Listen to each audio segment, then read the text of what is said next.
only 8. Therefore, they are sampling only 8 faculty. 8 of them. Sample size is 8. And what is the alpha, level of significance? The alpha is 11.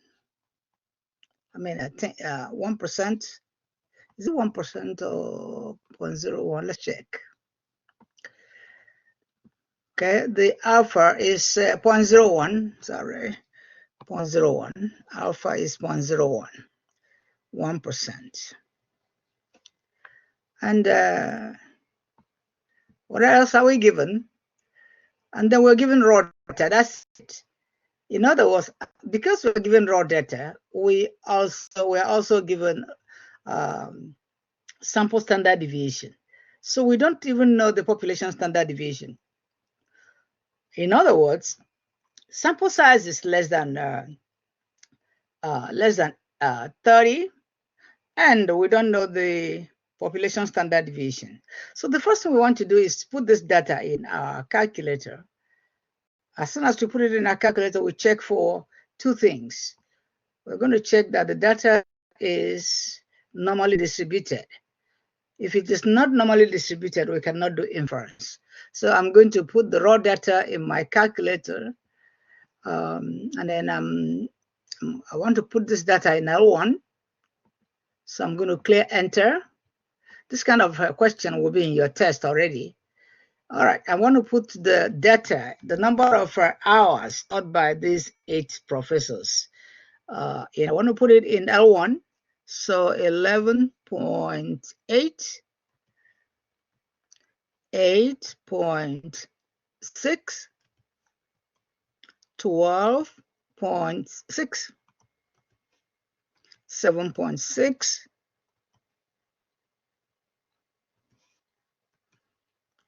6.4, 10.4, 13.6, 9.1. So this means that one of these professors taught 11.8 hours a week. Another professor taught 8.6 hours a week. Another one taught 12.6 hours a week. Okay, so that's the number of hours they taught. And I want you to know that you can have fraction of hours. Somebody can teach a fraction number of hours. Some of them could be office hours. Some of them could be you did not finish a class on time. You were teaching and students had questions, or you had to finish some things that are important. Okay, so sample size is 8. My calculator is asking me for the 9th. That means that this data, I have enough of them. This is the right one. I have to also eyeball what I entered. There doesn't seem to be any mistake. So the first thing I want to do is to draw a modified box plot to check and see if this data is actually from a simple random sample. Can I do inference? One of the properties of Tdistribution is that the sample you're doing inference with must be from a normal distribution. So second, so I'm going to, and I'm going to turn this on. I would, now I am selecting this number. The one I'm selecting, the chart I'm selecting is called a modified box plot. A modified box plot is used to select outliers. So it deselects outliers. What does it mean? It means that if I graph this sample raw data, if I graph this raw data and the modified box plot connects it, all of them, then there is no outstanding outlier. There is no outstanding outlier. So that is what I do whenever I'm given a raw data to do inference. Whenever I'm using a raw data to do inference, I must check the data to see that it does not have an outlier. So that's what I'm going to check now. So the data is in, I have selected modified box plot to check for outliers. Data is in L1. Frequency, I don't have frequency, so I'm going to put alpha 1 because I don't have frequency. It's a raw data, a simple random sample right there. So everything looks good. I can now say zoom 9. Before I say zoom 9, I'm going to check and see there's nothing, no function in Y1. Okay. So I am going to zoom 9 and see. Zoom 9. Well, this is the modified bus plot. It's all connected. The modified bus plot is all connected. Therefore, the data is not from, it's actually the data is from a normal distribution, no outliers. Another thing I can do is one variable start. Go back and do start, one variable start of data in L1. And then I'm going to calculate. So in this calculation, I see that the mean of this data is approximately 8.76. So the mean is 8.76, and the sample standard deviation is 3.71. So mean is 8.76, and the sample standard deviation is equal to the sample standard deviation is this S of X, and that is 3.71. And that's all I need, 3.71. Okay. Okay, so the next thing I want to do, I can start the statistical test immediately. So I'm going to start. What are the steps? There are 5 steps. You can make them 6 if you want to. There are 5 steps in hypothesis testing. So I have done the preliminaries. The conditions are satisfied because the data is from a normal distribution. So I will state the claim. Step 1, state the claim. Stating the claim means writing the null and alternative hypothesis. Null, the mean is equal to given to me, the mean that is given to me is 11. So the mean is 11. The alternative hypothesis says that the mean is, why am I going to say that it's a two-tailed test? It's not equal to 11. Let's go back. Let's find out why it's a two-tailed test. They told me that the number of classrooms per week, full-time instructors is. So the keyword is. It means it could be greater or less. So the keyword is. Is means if it is not 11, it could be greater than 11 or less than 11. So step 2 in hypothesis testing. So that's step 1. Step 2, identify alpha. And I'm already given alpha. Alpha is 0.01. This is a two-tailed test. Therefore, I'll find alpha over 2. I'll divide alpha by 2. That tells me that I have a two-tailed test. So 0.01 divided by 2 is 0.005. Step 3, calculate the critical value from alpha. So I'm going to do inverse T. Inverse T. Why inverse T? It's a T distribution. Inverse T, area to the left is 0.005. Sample size is 11. Actually, sample size, let's count. Sample size is 8, sorry. Sample size is 8, n is equal to 8. And degree of freedom is 7. Degree of freedom is sample size minus 1. So degree of freedom is 7. So I'm about to calculate the critical value right now. So calculate the critical value, get my calculator out, find the critical value. You have to be able to do a whole lot of them. You should be able to use the calculator. You should be able to know the steps apply them while using your calculator. Okay, so if you know how to use your calculator, but you don't know how to get the steps, it's a problem. So where do I see inverse T?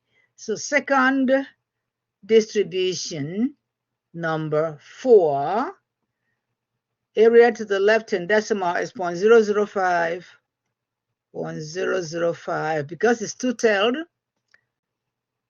Degree of freedom is 7 because sample size is 8.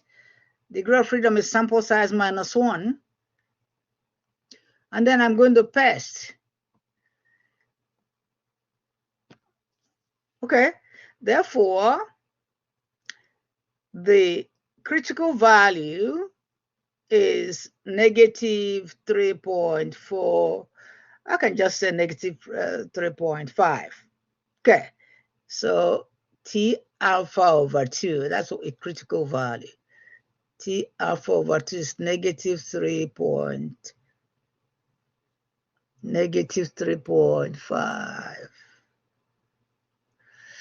Okay, approximately negative 3.5. That is the critical value. Okay, so the next one is we want to 4. Calculate the test statistic. Test stat. Step 4, test statistic. Test statistic. Test statistic. You must know the formula even though you're using your calculator. The test statistics for T is T is equal to point estimate minus mean. The mean we are contesting all over standard error of T. Standard error of T is sample standard deviation of square root of sample size. Okay, so this is the test statistic. All right, so now I am going to calculate that, but actually my calculator will also give it to me. So I can wait on my calculator to give that to me. All right, I'm going to conclude that here. So I'll pull my calculator and finish up. But I have also done steps 1, 2, 3, 4. Step 1 is identify the claim, which means state the null and alternative hypothesis. Step 2, step 1, identify the claim, state the null and alternative hypothesis. Step 2, identify alpha. It might be given to you, or confidence interval will be given to you. If it is given to you, then you have to divide alpha by 2 because it's a two-tailed test. Why is it two-tailed? Why is it? Why is it a two-tailed test? Because the keyword says is. Is implies equal sign for the null hypothesis. And if it is equal sign for the null hypothesis, and the keyword is, then it's a two-tailed test. In other words, that's going to be a right and left rejection regions. Okay, and we also found and then step 3, calculate the critical value from your alpha, and we did we calculated that, and it is this. Then step 4, calculate the test statistic. It is point estimate minus mean of the population all over standard error. Standard error for T is S over square root of sample size. Okay, so now we know what we have done. Now step 5 is the conclusion. Step 5, do the test and conclude. I am going to do the test with calculator, but I want to make sure that I found the p-value from my calculator. What is the p-value? When I finish, I will calculate p-value, and I'll compare my p-value with alpha. If p-value is greater than alpha, I will accept the null. If p-value is less than alpha, I will reject the null. And by the way, alpha is 0.005. Okay, so that is so I'm going to do the test in my calculator. But whether you do the test in your calculator or not, you still have to know the steps. If you don't know the step, you cannot proceed, because you have to know what to tell your calculator. You have to know what to feed your calculator. It's not just about doing the test in your calculator. Okay, so go to Stat, arrow to Test, and what kind of test am I doing? I'm doing a t-test, two-tail t-test. Okay, what am I given? I can actually say that I'm given data. So I'm given raw data. Okay, what is the mean of that raw data? The mean is 11. And what is what is the list? The list is now 1. Is it a raw data? Yes, it's a raw data. We are doing the right tail test. The right tail test. Actually, we're doing a two-tail test. Sorry about that. This is a two-tail test. My bad. Okay, then I like to draw those. So let me draw. Drawing helps me see what is going on. So the shaded region is actually the sum of the probability of rejecting the null hypothesis. And so now I found out that the p-value is 13 point, the total p-value, left and right. The total p-value is 13.18, okay? And the calculated test statistics is negative 1.771. So T here is negative 1.71. Okay. The p-value given to me is 13 point what? Let me go back and see what 13 point. So the p-value is 13.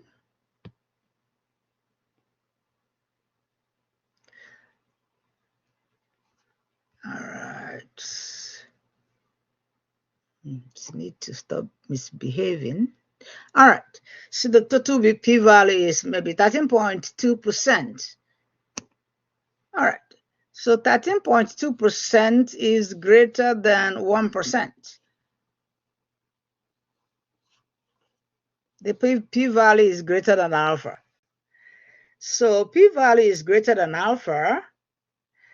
Let me draw I need to draw the normal curve so that we can just, all right, we found the critical value.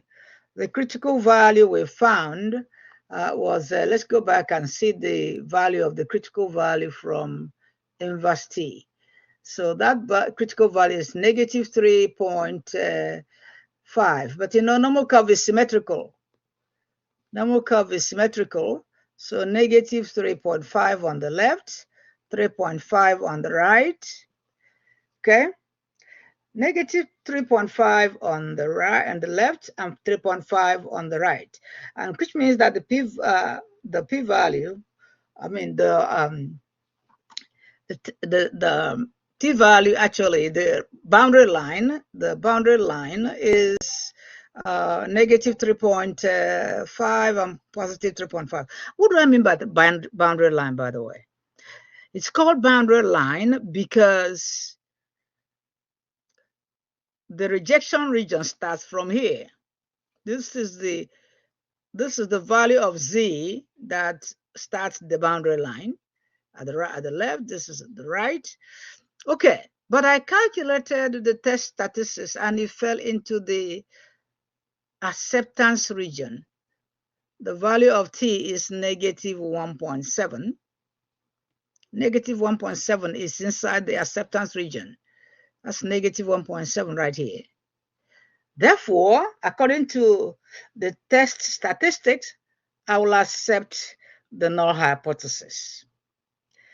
Also, according to p-value, I will also accept the null hypothesis, HO, accept HO. So both of them, both p-value and the test statistics accept the null, which actually means that we do not have enough evidence to reject the null. We do not have enough evidence to reject what the school is saying. See what the school said. A university says that the mean number of classroom hours per week for full-time faculty is 11 hours. Okay, so we do not have enough evidence to reject the university's decision. Our study, our calculations agrees with the university's calculation, what they said. We don't have enough. Why are we saying this? Because according to our study, the p-value agrees is greater than alpha, so we accept the null. Also, the test statistic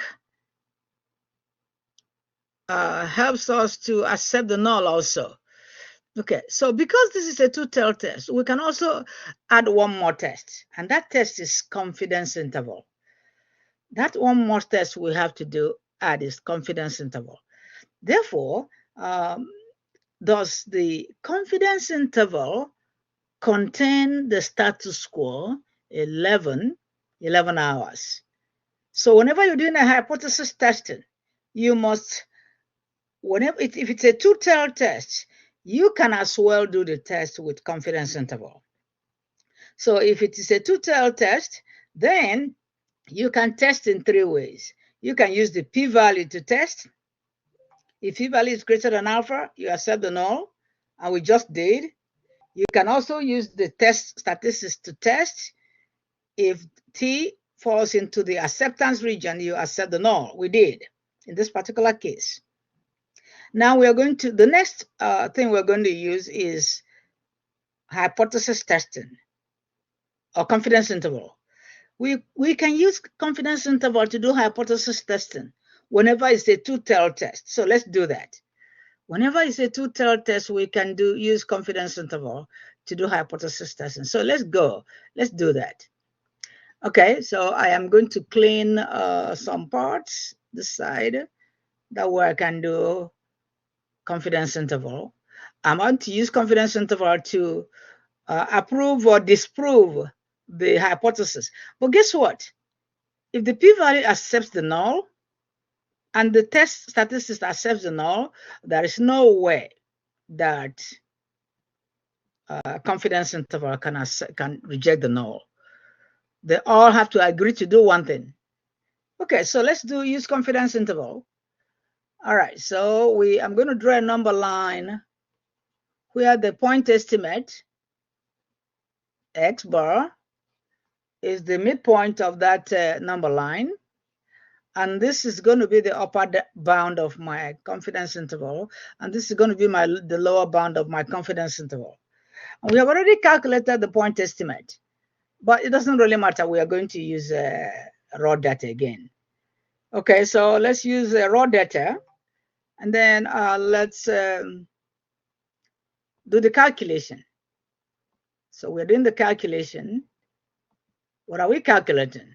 We are using confidence interval to do hypothesis testing because it's a two-tailed test.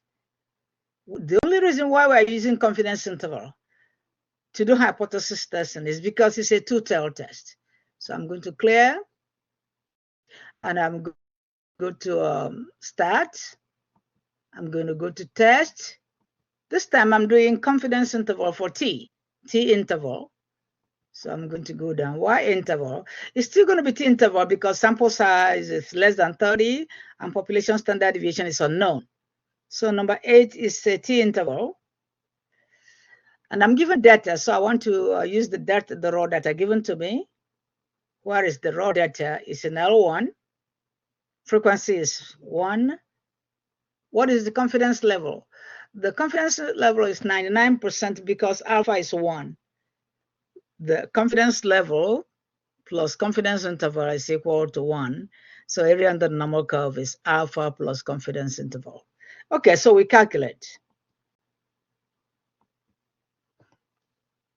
Okay, so now the question we want to answer is, does the interval contain 11?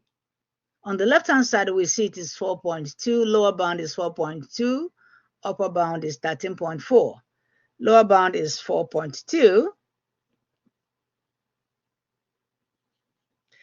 Upper bound is 13 point. Upper bound is 13.4.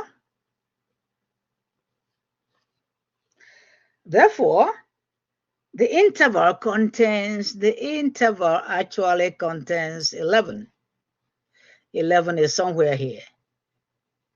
The interval contains 11. The 11 is somewhere there. Therefore, we can now say, according to the test, given alpha of 1%, or you can say at 99% confidence interval, I do not have enough evidence to reject the null hypothesis. That is your conclusion. You have to conclude to the level of significance given to you, or level of confidence given to you. Level of significance is 1%. Therefore, the confidence interval is 99%. Therefore, I do not have enough evidence to reject the null hypothesis. In other words, the university's claim is correct. The university's claim is quite